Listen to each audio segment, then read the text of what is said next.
इस वीडियो में हम लोग जो आप लोगों का बीएससी थर्ड सेमेस्टर फिजिक्स का जो एग्जाम होने वाला है 2023-24 का, उसका जो बीएससी थर्ड सेमेस्टर में जो पेपर होता है फिजिक्स का, electromagnetic theory and modern optics, इस पेपर के हम लोग कुछ most important type questions discuss करेंगे जो आपके आने वाले एग्जाम के लिए बहुत ही ज्यादा इंपॉर्टेंट है। इससे पहले मैंने एक पार्ट इसका वीडियो का बना चुका हूं जिसमें इलेक्ट्रोमैग्नेटिक थ्योरी वाले पार्ट के 4 यूनिट के क्वेश्चंस डिस्कस किए गए थे। जैसा कि आप लोग जानते हैं, जो आपका पेपर है वो electromagnetic theory and modern optics 2 part में है।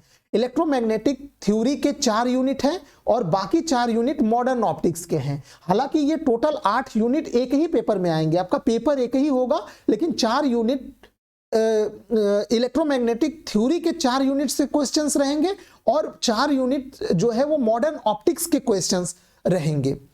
तो इससे पहले वाले वीडियो में हम लोग 4 यूनिट जो इलेक्ट्रोमैग्नेटिक थ्योरी के हैं उसके क्वेश्चंस हम लोग डिस्कस किए थे। आज के इस सेगमेंट में हम लोग मॉडर्न ऑप्टिक्स के जो बचे हुए 4 यूनिट हैं, जो कि नंबर में 5, 6, 7 और 8वें नंबर पे आएंगे, उसके हम लोग कुछ most important model question paper discuss करेंगे। जिसको समझ में नहीं आ रहा है, यहाँ पे थोड़ा सिलेबस आप लोग देख लीजिए। ये 4 यूनिट इलेक्ट्रोमैग्नेटिक थ्योरी का हम लोग ऑलरेडी क्वेश्चंस डिस्कस कर चुके हैं। अभी जो पार्ट बी है वो फिजिकल ऑप्टिक्स एंड लेजर या मॉडर्न ऑप्टिक्स का है। इसमें जो पहला यूनिट है, पहला नहीं, ये मॉडर्न ऑप्टिक्स का पहला है, लेकिन पूरे पेपर का 5वां यूनिट है वो इंटरफियरेंस का है। 6ठा यूनिट जो है वो डिफ्रैक्शन का है, 7वां यूनिट पोलराइजेशन का और 8वां यूनिट लेजर का। तो इस प्रकार से ये बचे हुए जो 4 यूनिट हैं मॉडर्न ऑप्टिक्स के, उसके क्वेश्चंस हम लोग आज डिस्कस करने वाले हैं। ठीक है, ये सारे क्वेश्चंस मोस्ट इंपॉर्टेंट है आपके एग्जाम के लिए। आप लोग ये क्वेश्चंस जरूर से तैयार करके जाइएगा।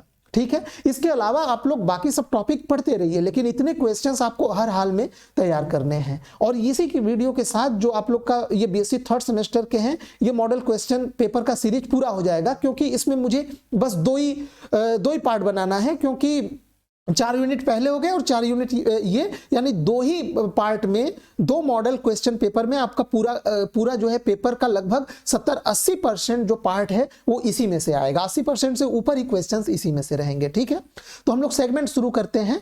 तो शॉर्ट आंसर टाइप क्वेश्चंस यानी लघु उत्तरी प्रश्न में जो पहला क्वेश्चन है what do you mean by population inversion. ये लेजर वाले पार्ट से है।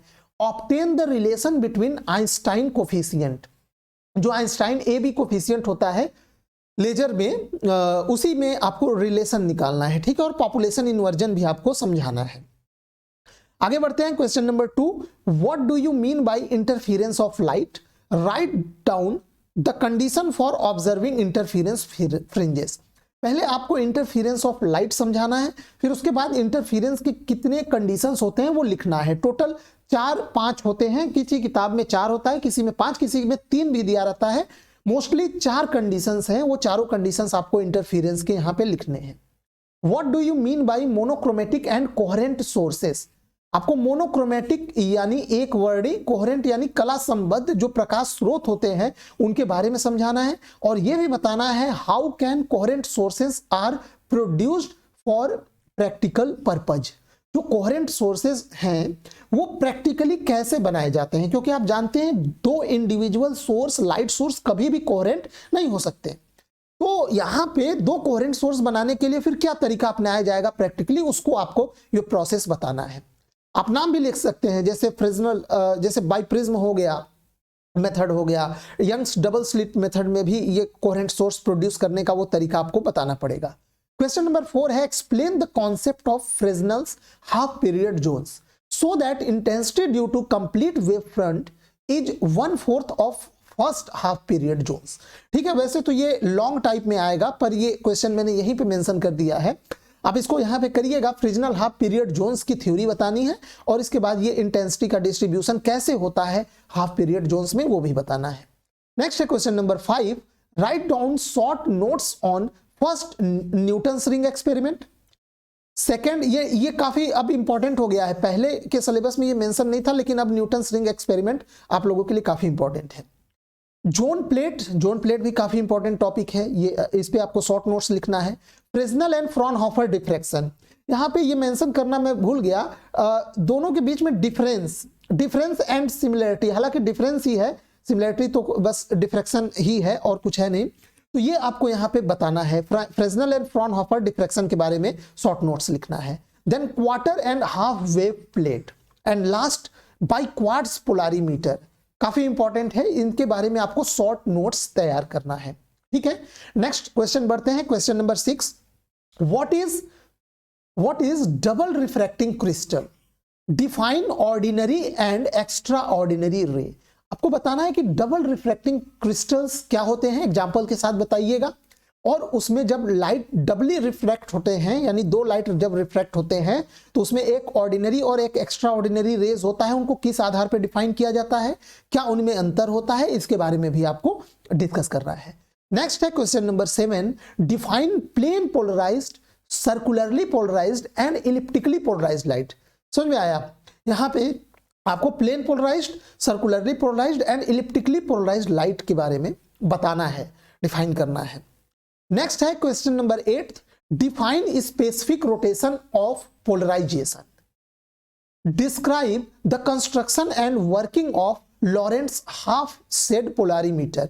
तो इसमें लॉरेंट्ज हाफ शेड पोलारीमीटर के बारे में आपको बताना है। नेक्स्ट है question number 9, what do you mean by spatial and temporal coherence, write down condition for laser action. ठीक है, लेजर एक्शन के लिए क्या कंडीशंस होते हैं, ये आपको इसमें बताना पड़ेगा। ठीक है, इसमें आपको यहाँ पे स्टिमुलेटेड इमिशन और पॉपुलेशन इन्वर्जन के बारे में भी शॉर्ट में डिस्कस करना पड़ेगा। नेक्स्ट है question number 10, describe the working of helium neon laser.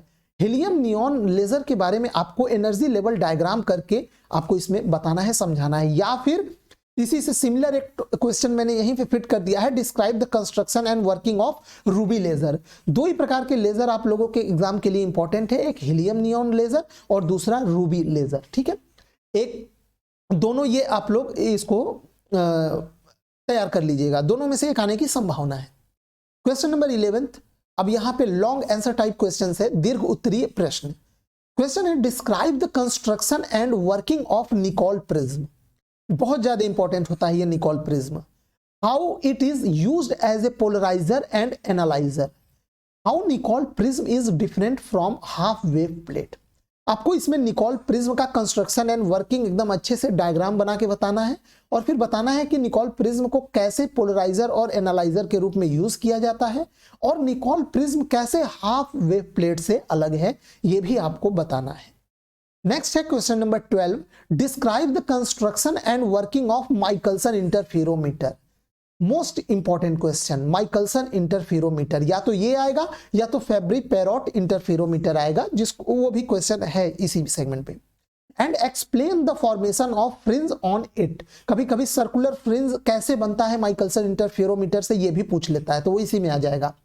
How can you determine the difference of two close wavelength, ये माइकलसन इंटरफेरोमीटर का एक एप्लीकेशन भी इसमें डिस्कस करना है आप लोगों को।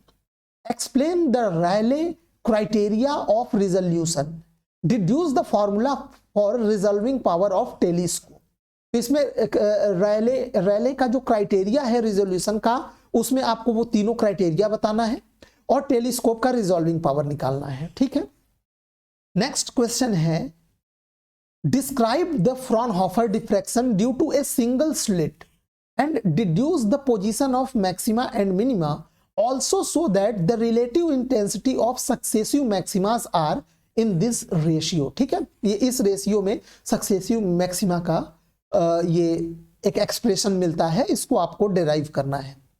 Next and last question, explain the construction and working of Fabry Perot interferometer, derive an expression for an intensity distribution in multiple beam interferometer.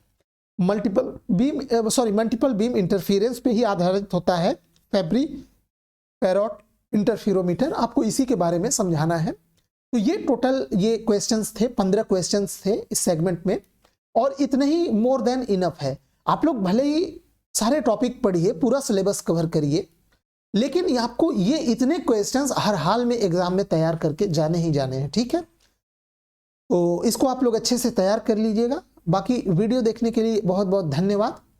जब तक एग्जाम नहीं होता है तब तक मैं बीएससी थर्ड सेमेस्टर के लेक्चर्स आप लोगों को देता रहूंगा, लेकिन 1 जनवरी याद रखिएगा, 1 जनवरी 2024 से आपके 4th सेमेस्टर की क्लासेस शुरू हो जाएंगी। जितना मुझसे कवर हो सकेगा, अभी मैं दिसंबर तक ये कवर करूंगा थर्ड सेमेस्टर के कुछ यूनिट्स, बट 1 जनवरी से आपके क्लासेस जो हैं वो इवन सेमेस्टर यानी सेकेंड हो गया, फोर्थ हो गया, सिक्स्थ, इन सेमेस्टर की क्लासेस रेगुलर आनी शुरू हो जाएंगी और एग्जाम से 1 महीने पहले पूरा सिलेबस खत्म करना है।